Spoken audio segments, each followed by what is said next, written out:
ആദ്യം ആ അപകടം നടന്ന സ്ഥലമാണ്, അവിടെയാണ് പോയത്. മീനാക്ഷി പാലത്തിൻ്റെ അടുത്തായിട്ട്. അവിടെ 2 മന്ത്രിമാരവിടെ ഉണ്ടായിരുന്നു. റവന്യൂ മിനിസ്റ്റർ അനിൽകുമാറും കൃഷിമന്ത്രി സിദ്ദിഖ്. ഹോസ്പിറ്റലിലെത്തിയപ്പോൾ പൊതുമരാമത്ത് മന്ത്രി ബഷീർ ഇവിടെ കണ്ട കാഴ്ച നിങ്ങൾക്കെല്ലാം അറിയാവുന്നതാണ്. ഈ പദ്ധതിയുടെ ഭാഗമായി നീക്കിയ മണ്ണിൽ നല്ല ഭാഗം അവിടെ ഒരു കൂനിയായി കിടക്കുന്നുണ്ട്. അപ്പോൾ ആ മണ്ണ് ആകെ ഒലിച്ചു പോയിട്ടില്ല എന്നാണ് തോന്നുന്നത്. അല്ലെങ്കിൽ അതവിടെ ബാക്കിയാവില്ല. അതുപോലെ അവിടെ കൂനിയായി കിടക്കുന്നുണ്ട്. എന്നാൽ അതോടൊപ്പമുള്ള ഒരു ഭാഗം മണ്ണും മേലെ നിന്ന് വന്ന വെള്ളവും മണ്ണും അതിനോട് ചേർന്നുള്ള എല്ലാം കൂടിയാണ് ഒഴുകിയെത്തിയത്. അതിൻ്റെ കൂടെ ഈ നീക്കിയിട്ട മണ്ണും കൂടി ചേർന്നപ്പോൾ നല്ല ശക്തിയിലൊരു ഒഴുക്കായി എന്താണ് വന്നത്.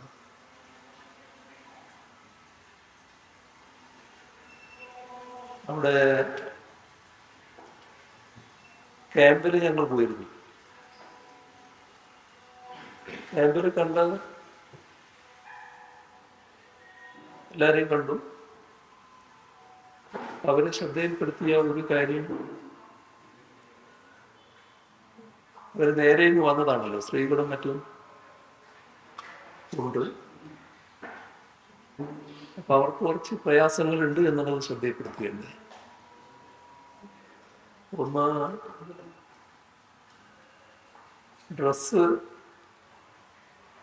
മാറാനുള്ള ഡ്രസ്സില്ല, വന്ന ഡ്രസ്സിലാണ് കഴിയാൻ ഈ സ്ത്രീകളൊക്കെ. അപ്പൊ അത്തരം കാര്യങ്ങൾ ഒരു പരാതിയായിട്ട് തന്നെ അവർ ഉന്നയിക്കുകയുണ്ട്. അപ്പൊ ആ കാര്യങ്ങൾ ശ്രദ്ധിക്കേണ്ടതുണ്ട് എന്നാണ് തോന്നുന്നത്.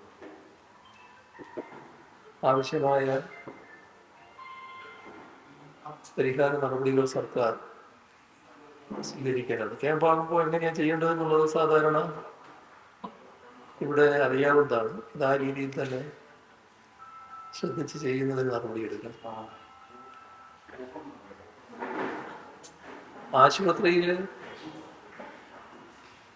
പോയപ്പോൾ അതിന് മുൻപ്, ഞങ്ങളവിടെ എത്തുന്നതിന് മുൻപ് ഇന്ന് തന്നെ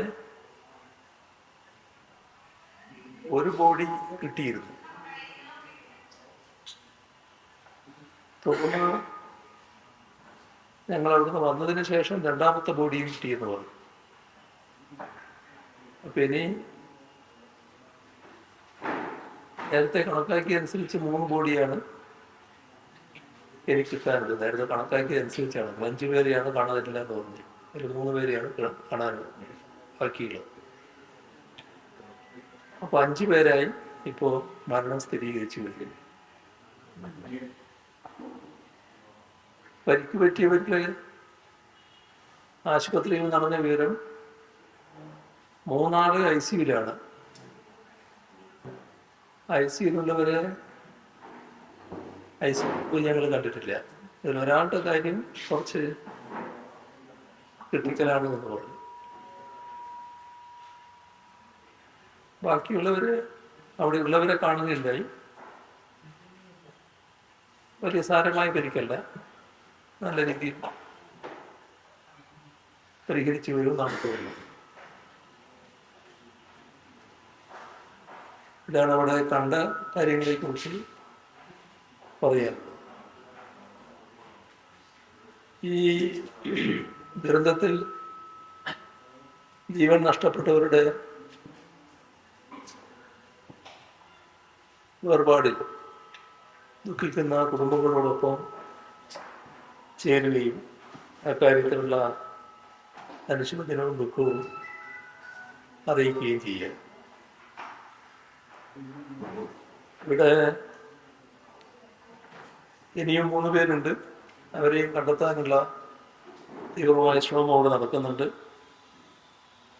സർക്കാരിൻ്റെയും ദുരന്ത നിവാരണ വകുപ്പിൻ്റെയും പ്രവർത്തനങ്ങൾക്ക് എല്ലാവിധ പിന്തുണയും നേരത്തെ തന്നെ അറിയിച്ചതാണ്. ഇവിടെ ചില കാര്യങ്ങൾ നമ്മൾ മനസ്സിലാക്കി പോകുന്നത് നല്ലതാണ്. 2 ദിവസമായി വയനാട്ടിലെ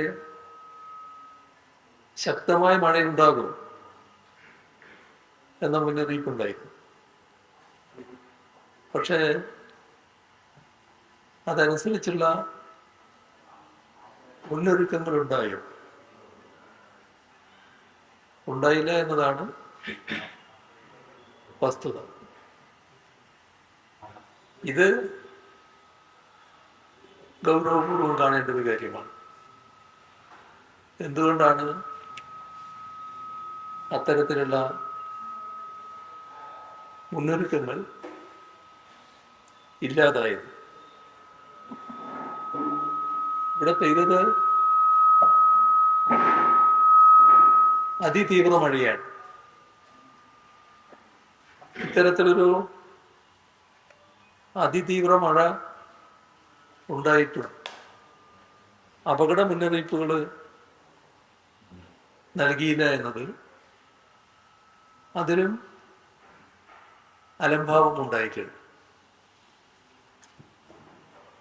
ദുരന്തമുണ്ടായ ദിവസം ഇവിടെ ഈ സ്ഥലത്ത് 266 മില്ലിമീറ്റർ മഴ പെയ്തു എന്നാണ് പറയുന്നത്. സാധാരണ കേന്ദ്ര കാലാവസ്ഥാ വകുപ്പിന്റെ മാനദണ്ഡപ്രകാരം 244.4 മില്ലിമീറ്ററിന് മുകളിലുള്ളത് അതിതീവ്ര മഴയാണ്. പക്ഷേ